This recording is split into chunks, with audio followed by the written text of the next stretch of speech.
We have a bunch of weak, feckless leaders Why creating around hard the times event? right now. What the fuck is going Will on? you let me right Do now? we take him out to a farm and shoot him? No spin, no filters, just the real conversation. I hope it's not short-lived, man. All right, it's all you. Today, we are going to cover why Donald Trump is showing up in a garbage truck to one of his rallies. There's been a lot of back and forth about Kill Tony and Biden and all of this crap, calling people garbage. Biden made a gaffe earlier yesterday, about Trump's supporters being trash, being garbage, right? And so Trump in Trump fashion shows up to his rally in a garbage truck, and it was beautiful. It was magic. It was one of the best photos I've screenshotted on the internet. I'll say that right now. He's got a sense of humor. I'm gonna make a wall of just Trump shit, and it's gonna be like him with his fist in the air that woke Jesse up. That's gonna be my favorite picture in the entire world. I'm gonna just hug it at night, Right. And Trump in a garbage truck, and Trump hanging out of a McDonald's window. That is currently the top of it's my iconic X banner. If you go to x.com/Gunsway, you will see that picture at the very top, because it's amazing. It's just freaking iconic. It's a great. He's doing just next level troll shit in this election season. He's playing, and he's it's having awesome. fun. Yep. It's a good thing to see. Because he knows that this is his last chance running, and he's just going to have fun with it. Bullets flying through the air, whatever. It's crazy that this is what he's dodging bullets and leaning out of McDonald's windows serving French fries. He's right. He has these armored convoys bringing him to rallies, and then he's showing up into conventions and garbage trucks. It's just like he's all over the map. It's all over the map, and it's fantastic. I'm here for it. I am here for it.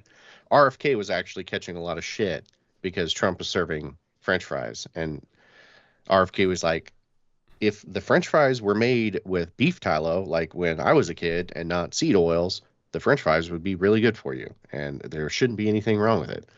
He's like, we don't care about the French fries. We care about what they're cooked in, right? Mm-hmm. And he's like, so you need to back off. Yeah. And use your brains. Yeah. It's just this critical thinking crap that we're always talking about. They're always trying to say something. Yeah. Yeah. They're always trying to say something stupid. Well, RFK he's on the same situation. He's on the same side. He just can't. He's just trying to make it more about his thing that he wants to do, make America healthy again. So that's what he was trying to swing it. It was a Democrat that was coming at RFK about it. Oh, I see. Yeah. Yeah. And RFK was like, chill, dude, chill. Yeah. So soon it's coming. It's coming. I hope, man. I hope. I have got so much faith, but I've never been so nervous about an election before in my entire life. This is the most nervous I've ever been about an election, ever. I mean, we are seeing things we haven't seen before. So it's going to be really, really hard, even for the closed-minded, to, at the end of this election cycle, convince themselves and their fellow people with their heads in the sand that there's no such thing as voter fraud, and that it's a onesie-twosie thing. When 160 million people vote, only one or two are actually bad. That's what I hear every single election. And well, this year we have so many examples of thousands of fraudulent voters ballots being captured that that you can't say that anymore.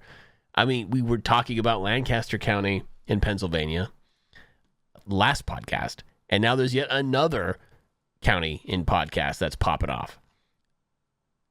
We don't have the details yet. They're going to come down. So one of the next few podcasts, probably this week, it'll come out. But we have yet another example of it happening still in Pennsylvania. More voter fraud. It's just absolutely nuts. But it's getting caught. At least it's getting caught. It's not making its way all the way through. I hope so. Same thing with that stuff in Michigan that we were talking about earlier, where they had a glitch in the system and there was 169,000 votes that got duplicated or something like that. This is the qualified voters file. the database had about 114,000 Michigan voters, but those voters managed to cast 279,000 ballots, and they were had multiple addresses across the state and yada yada yada.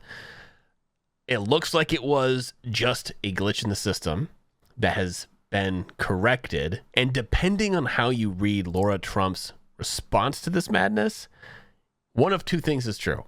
Either it was just a glitch in the system and the results were never going to be counted in the first place, or the one that's just more dastardly is that it took Laura Trump and her team to identify the glitch and then have it corrected.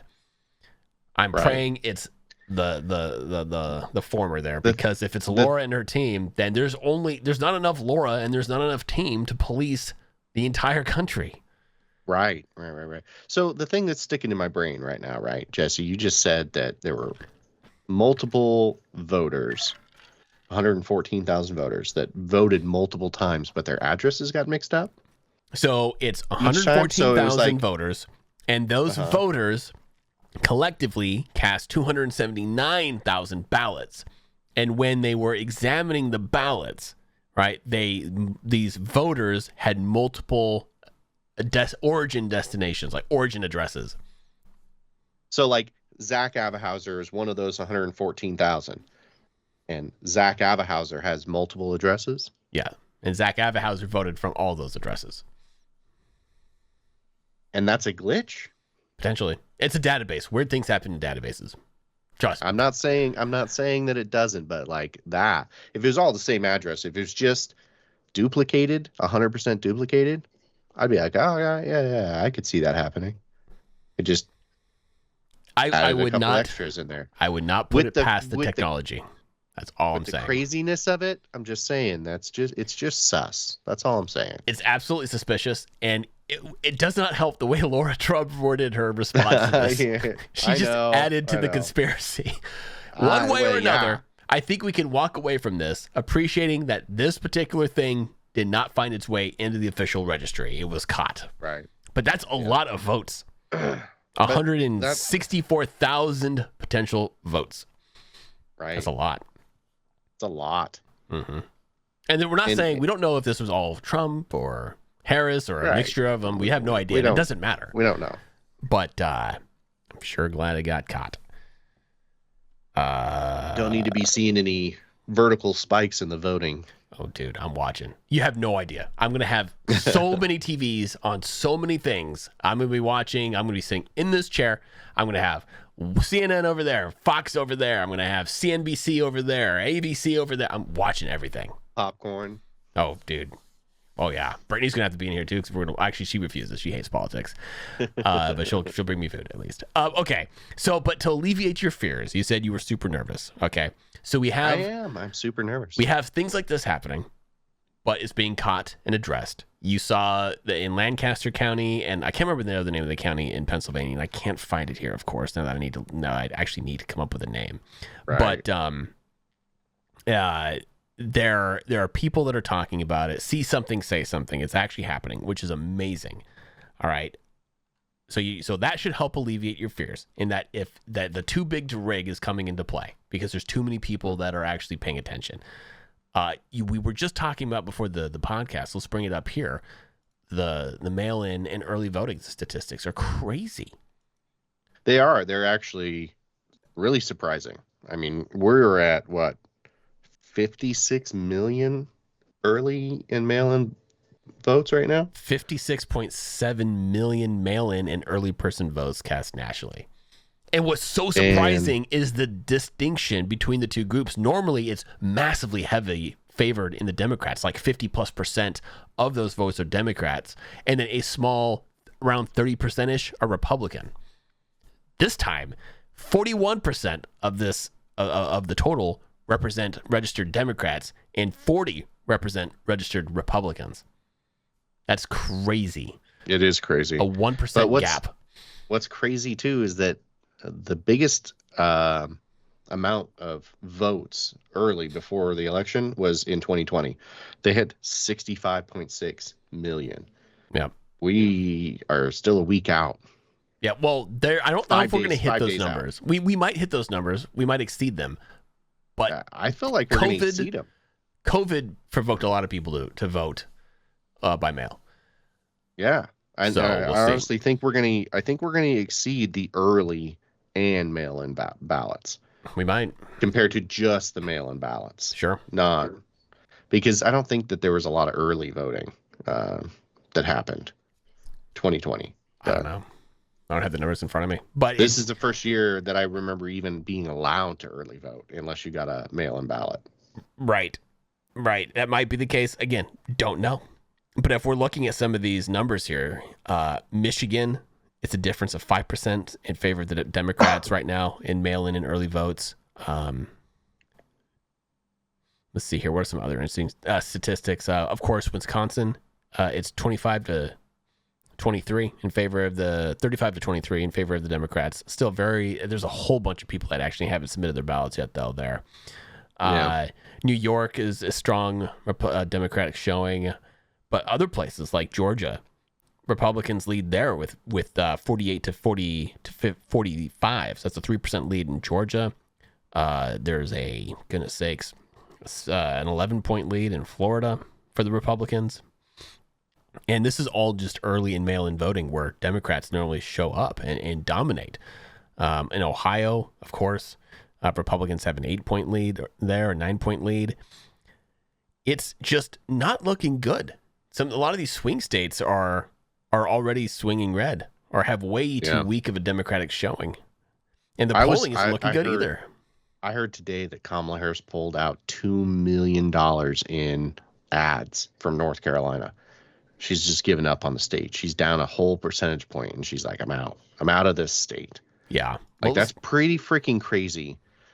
She pulled $2 million in ad revenue from the North Carolina.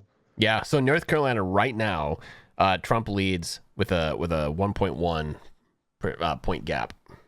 Yeah. It's crazy. And to think that, I wonder why she's bailing. I don't know. It's 1%. It doesn't seem like something you would bail over, but it's 1%. She's wanting to focus her energy up in Pennsylvania. Maybe here it's the Republican. This is early in mail-in voting here, but Republicans, 34% of the mail-in and early voting is Republican, and only 33% is Democrat. That seems to me, based off of previous elections, that this is super weak showing for the Democrats. Well, not to mention, right, that North Carolina has voted for Trump every single time that he's run. So that's a good point. This would be the third time that North Carolina goes Trump. So I think they're looking at those numbers, and I think they're seeing that she's already down, and they fumbled so hard on that natural disaster with Helene over there that it gave everybody in North Carolina a bad taste in their mouth, I think. Okay. So, and I hope they're voting the right way. You're using the word fumbled. I don't know. I think that was designed politically. No. I'm saying that the Harris-Biden response to the disaster was not good. Yeah. You're being very nice. It didn't look good. You're being so nice. I am being nice. Just in case Harris wins and I end up in frickin' some kind of concentration relearning camp. We will both end up in a misinformation re-education camp. 100%. We'll be learning about how important. Oh man, I can't even talk about it because YouTube will ban us. Yeah. So ridiculous. Okay. They'll probably give us 77 of them just to tell us how important they are. Yep. All right. So to alleviate your woes, weaving back to where we started. The weave. So mail-in and early voting that should be heavily favoring Democrats is actually showing a substantial showing for Republicans, which is absolutely nuts. Yeah, it's huge. It's awesome. Right. I'm loving every second of that. And this is on top of like all of the propaganda that we're just seeing all over the place. Somebody put together some research to demonstrate just how biased all the major outlets and whatnot are, and they specifically wanted to look at the most popular search engines on the internet, Google, Bing, and Yahoo specifically. And if you look at these numbers, right, 68% of the search results on Google leaned left. 68%, where only 9% leaned right. Bing, that number is 57% leaned left and only 6% leaned right. And in Yahoo, it's, let's see here, 48% lean left and only 6% lean right. There's massive, vastly different sorts of views you're not getting from these search results. Everything is leaning left. Right. You do anything, it's going to lean left. And I want to know what DuckDuckGo leans. That's a good question. Its problem is that it pulls its results from Google, so it's likely gonna be Google. Yeah. So the let's see here. If we look at the top news outlets featured in Google, it's the New York Times is number 1, followed by Fox, but then it's the CNN, Guardian, ABC, NBC, Washington Post, Political, Associated Press, and NPR. There's one Republican or right-leaning source out of the top, how many did I just list here? 8, right? Yeah. 8. Only one leans right. It's really just, again, kind of just shows the bias built into the system. And I'm only bringing this up because with all of this engineering on top of legacy media pushing so hard in Kamala Harris's favor, they can't even get ahead in early voting where they should be ahead. They can't get ahead in mail-in ballots where they should be ahead, they being the Democrats. It's just not working. The message is not landing. That's fantastic. It's fantastic news. Like, oh man, it's going to be epic when me and you don't have to join forces for good, and we can go back to talking about things in detail. Yes. I mean, honestly, right now there's just not a lot to discuss other than just the vile that's occurring from the left, and that people don't even want to hear it because they feel Trump is just this supervillain. It's like he's not a supervillain. Like, you may not like him, but he's not a supervillain. And that kind of brings up a point that I want to talk about, is like the rhetoric out of the political left right now about how much of a Nazi that Trump is right now. They're just trying to make a 4th assassination attempt happen. They are. I do not like it. I don't like it. No, 5 days before the election, no. Mm-hmm. You know, Kamala I don't like it.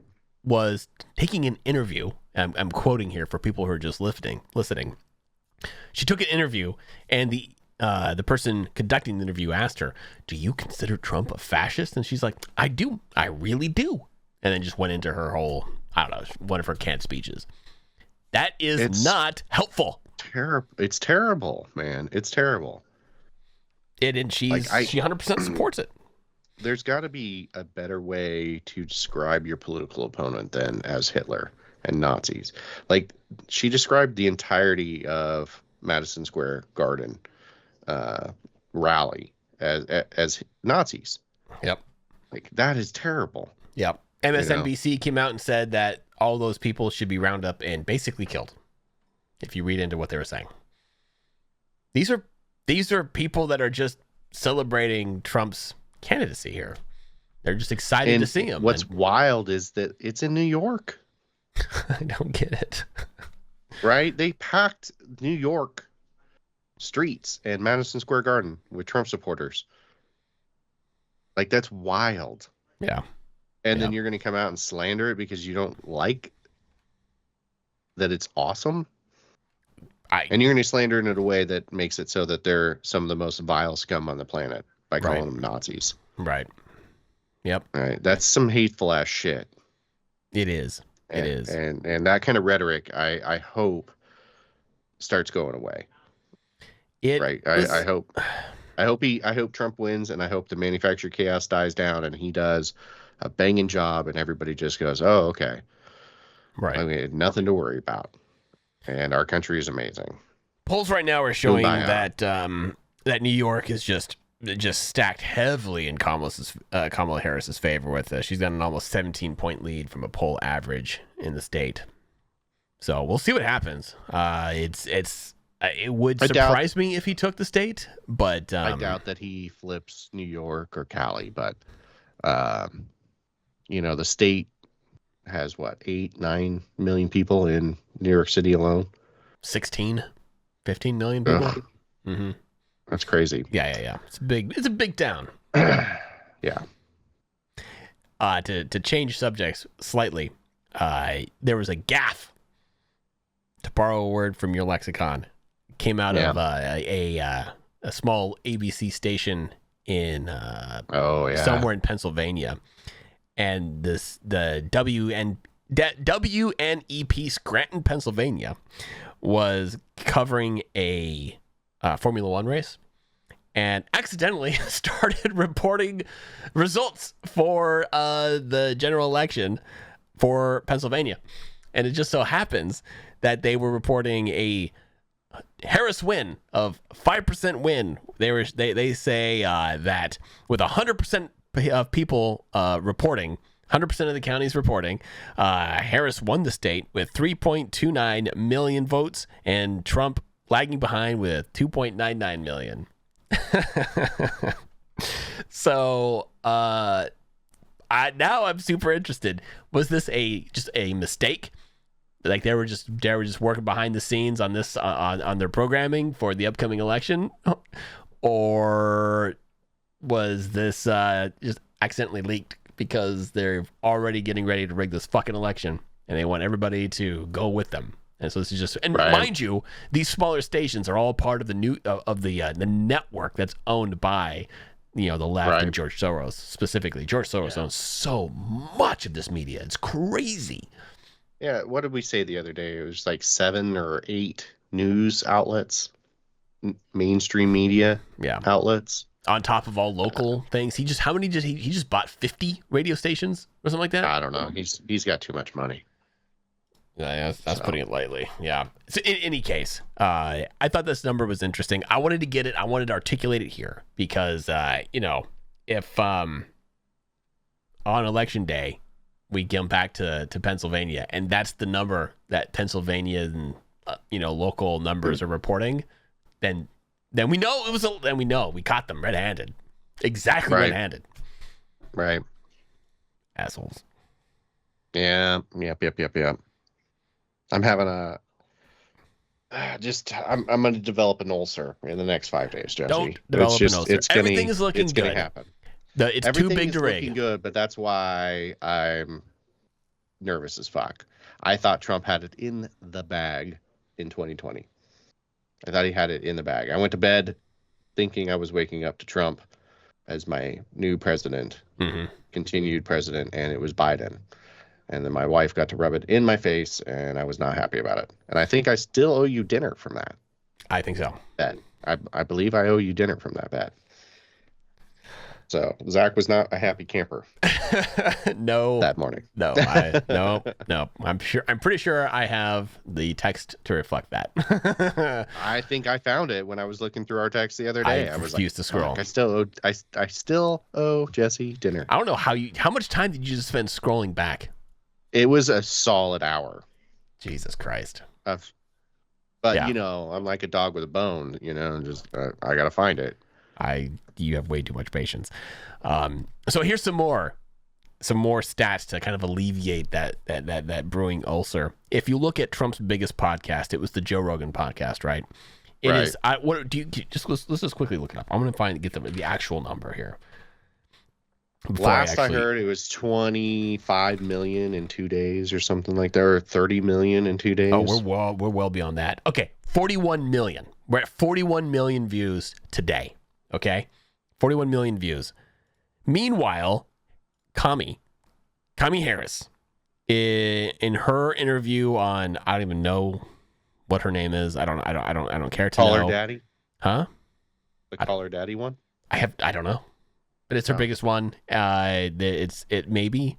Yeah, Call Her Daddy. That's right. Let's see here. Her video. 3 weeks later, has 748,000 views. It's not even close, right? Obviously, Call Her Daddy doesn't have the same audience as Joe Rogan, but it really goes to show just how much more popular Trump is. People are flocking to go see the interview on Joe Rogan, and apparently nobody could give a flying fuck about Kamala Harris on Call Her Daddy. Well, what's crazy too, right, is that the Call Her Daddy podcast, right? Yeah. You said it was, how many views did it have in 3 weeks? 750. 750,000. 3 Okay. weeks. I was like, oh no. Yeah. Oh no. And mind you, that's not even Call Her Daddy's biggest video. It's not even close. Her most popular one is a 4-year-old video about the truth about Call Her Daddy with 4.4 million views. Okay. As a matter of fact, you have to scroll down on the YouTube page to find this video with her and Kamala Harris. Yeah. Meanwhile, on Joe Rogan, Alex Cooper, I think. Yeah.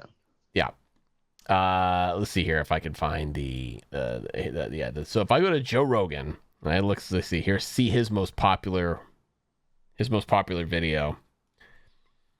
It is his second most popular video, the one with him and Donald Trump. His most popular one was the Joe Rogan and Bob Lazar interview, where Bob Lazar came and talked about him being at Area 51 and working on UFOs. So that's massive. But to be the second most popular video on Joe Rogan's podcast, that's crazy. That's popular. What I wanted to say earlier about what's crazy, right, is that her Call Her Daddy interview was 44 minutes long. 44. And there's only 750,000 people that watch that. And there's been 41 million fucking people that watch Joe Rogan's, and it's 3 hours long. Yeah. I was one of those people. I watched the whole thing. I watched the whole damn thing. Oh, wow. Wow. I watched it all by myself, and then I watched most of it with you. Oh, wow. Yeah, it just really goes to show. The thing is, I bet you I have not watched the Kamala Harris interview on Call Her Daddy. I bet you. I didn't either. I bet you we could write everything that she said. Just having listened to enough of her speeches, we could just rattle off the things that she says in every single interview, and they were repeated here. I guarantee it. I would put my entire net worth on this. I would put everything. I would mortgage my house, the car, everything. My 401k, I would put it all on that we can get at least between 80 and 90% of the content on that interview and nail it. And it's such a small interview, so like you'd be hard pressed to do that.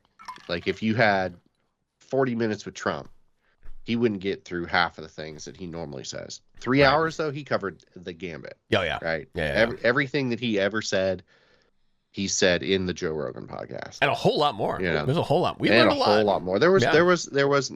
I still am going on record as saying that I liked the Andrew Schultz interview better. Yeah, I thought that Trump came off as more of a human. Like Joe Rogan was kind of pushing the limit with Trump, which was nice. I like to see it. I thought it was a really good interview, right? Because Trump, he actually like listened to Rogan when he was like, whoa, let's bring it back. Joe had to fight though. Joe, he's like, fight. Your weave is getting awful large. Let's get back in. To get in on the actual, to get him back on track, Joe would have to talk and just keep talking to get Trump to just break for a second. And the cojones. A lot of people don't want to stand up to Trump. That's what I'm saying, though, is like nobody else interrupted Trump like that. Right. It's just Joe Rogan. Like watching the Andrew Schultz one, they just kind of let him run wild for the most part. They asked some good questions, and it was a good interview. But what I'm really excited about is watching JD Vance go on Joe Rogan this week. That's going to be amazing. I think he's supposed to go on 2 days from now, Friday. I think he's doing another Friday interview. He's a natural orator. The guy is just. He's built to be on stage. Killing it. Mm-hmm. He's killing it. I was nervous when Trump said that JD Vance was going to be his running mate. I didn't know anything about him. Right. I looked into him and I was like, okay. you know. It didn't make any But then sense I started seeing all the anti-Trump shit coming out of his mouth from like 2020, and I was like, "Whoa, what is going on here?" So it was interesting. It was a wild ride for me for the first week. As somebody again who was on the other side of the fence, never Trump, right? I was never Trumper for however many years. I looked at it as like a weird ploy to try and earn the rhino vote and things like that. Right. It looked like it was a ploy, a political ploy. But now you actually kind of see some of the brilliance in the decision, and it is having an impact. Just look at early voting and mail-in votes. That's exactly what I'm saying, dude. It's like Trump, for all of his faults, can hire motherfuckers. Right. Like when he puts it into his head that he's going to hire somebody, he hires the right people for those jobs. And if they don't work out, he fires them. That's something I can appreciate about Trump. He's like, "Oh, I made a mistake. You're out."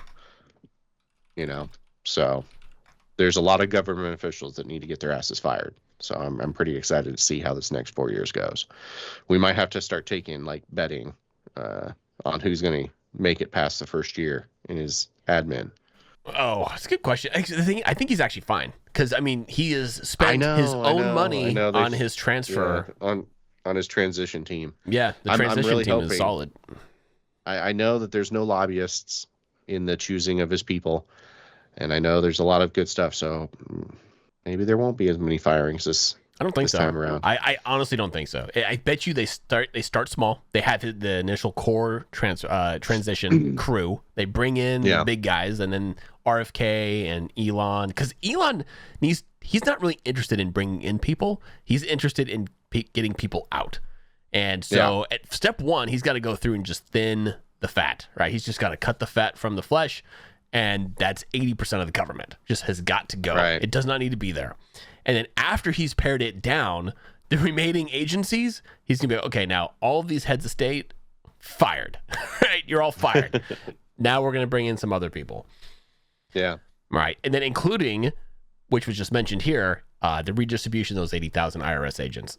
I love that Elon wants to get rid of them and take the head count and move it to the border, to ICE, to CDP, all these guys. CBP. Well, what's great about it, right, is if we don't have an income tax and it's mostly just tariffs again, we don't need the IRS.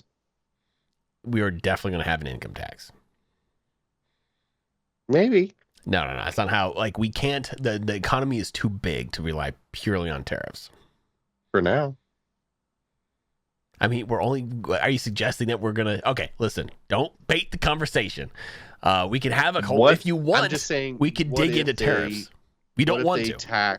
What if they tax corporations properly and stay away from individual income? So the taxation of corporations is already fine, and they're just allowing corporations to ship their money overseas before it's taxed and put into safe havens and things like that. Like having your headquarters in Ireland? No. I'm sorry. If you're an American company, I don't care where the fuck your headquarters are. We're taxing you. Pay your goddamn taxes. Because now what's happening is all that tax money. I don't know if you're following what's happening with Google and Microsoft and whatnot, who are trying to play this game. Ireland went to the courts of the EU and was like, help. Actually, no, it wasn't that. I think they just did it locally. They're like, hey, you're making all this money. We're not going to just let you, wash it through our system and ship it back to the United States. We're taxing you. And now, Microsoft, I can't remember who it was, one of these big companies that owes them billions of dollars, and they're like, "Oh shit!" And they're trying to figure out how to get out of it. They don't want to give little baby Ireland that kind of money, double their GDP overnight. Yeah, man, good for them too. Good for them. Yeah. Well, I mean, Vermont does a lot of that crap too. So I don't know. Delaware. I don't know. Delaware. Yeah, Delaware is a maybe that's the state I'm thinking of. It is the state. Yeah, it's a safe haven for corporations, especially because that's where to file. That's where Joe Biden comes from. Yeah, well, I mean, it just is the case. No surprise. No surprise. Yeah. Where are we at on time? I mean, we're good.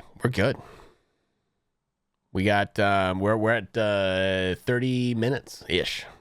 Ooh, wow. Yeah. We did good tonight.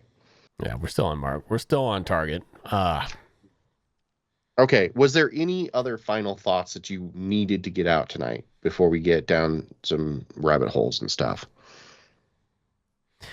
I was a little concerned. The last thing I guess I'll say here is one, we're seeing some voter irregularities, right, with Pennsylvania where they're catching these thousands of ballots or so. We saw it in Lancaster. The other county, which we're talking about, was York. York County is now, investigations are happening in York County. That is concerning because it's like, okay, if that's happening in Pennsylvania, is it happening anywhere else? And these AGs just haven't caught it yet. Like, that's a little troubling. The other thing is that during one of the Harris rallies, or it might have been just Tim Walz doing his own thing. I doubt it. He was probably, opening for Kamala. But he said, and I quote, "If we win Georgia by just one single vote, I will go away happy knowing that Jimmy Carter's vote put us there over the line." I'm less concerned with the homage to Carter. I'm not sure why you'd want to. Like, he was incredibly unpopular. But the fact that he's already calling out that Georgia's going to be this like super tight race won by a handful of votes, it's ominous. I don't like that he's trying to call it out. It sounds like he's trying to get it into the American zeitgeist that Georgia's going to be super, super close and that he's going to win it by a small margin. And so that way, when it does happen, we'll have this kind of like this reference material from him and be like, oh, yeah, no, that sounds right. It was, yeah, all along they were supposed to win by just a small number.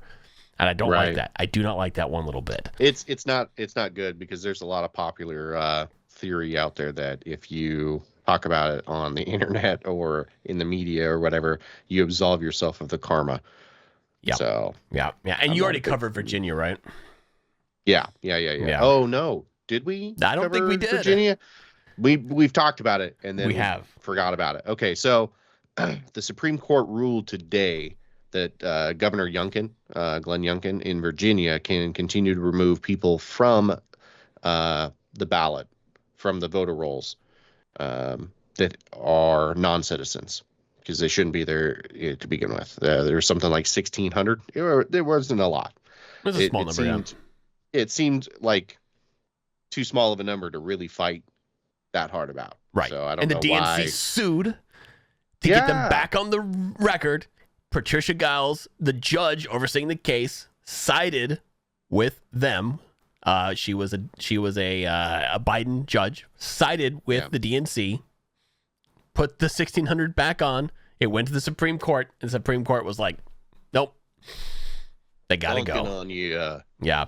So Youngkin, congratulations on the win. Solid win. So he got that one, which is good, and hopefully this whole thing sets precedent for 2028, right? Safe Act was passed. 18 states doing some squirrely ass shit. Yeah. With their voter rolls. So hopefully lots of weird they shit. Get it all fixed. Well, so the House passed the Safe Act. It's going to go to the Senate where it's going to languish or die. And if it manages to make it past the Senate, crumbly old Biden or whoever's pulling the marionette strings will definitely veto it. Because we don't want, they definitely don't want voter ID. The DNC is, and any Democratic elite is scared to death about voter ID because it will undo all of their corruption. They all the things that they want to do cannot be done. Don't get me wrong. I'm pretty sure Elon and Donald are going to figure out a way around it and mandate paper ballots in every single state. No more fucking Dominion machines. Get them the fuck out of here. It's the most un-American, anti-democratic thing ever. We can get into why later. Let's get some American-made shit up in there. Paper. Use paper. American trees. Exactly, American trees. Anyway, and there's only a handful of states anyway that require voter ID, which is not great. But Idaho is one of them. Montana's another. I had to go get a whole brand new license for this year. Yep. I mean, the entire West Coast, including Utah, does not require voter ID. It's ridiculous. So stupid. It is really dumb. It's really dumb. Anyway, do you have any rabbit holes that you want to go down? I think we've covered everything we wanted to cover. No. Not tonight. No rat holes. Okay, how about that? No rabbit holes tonight.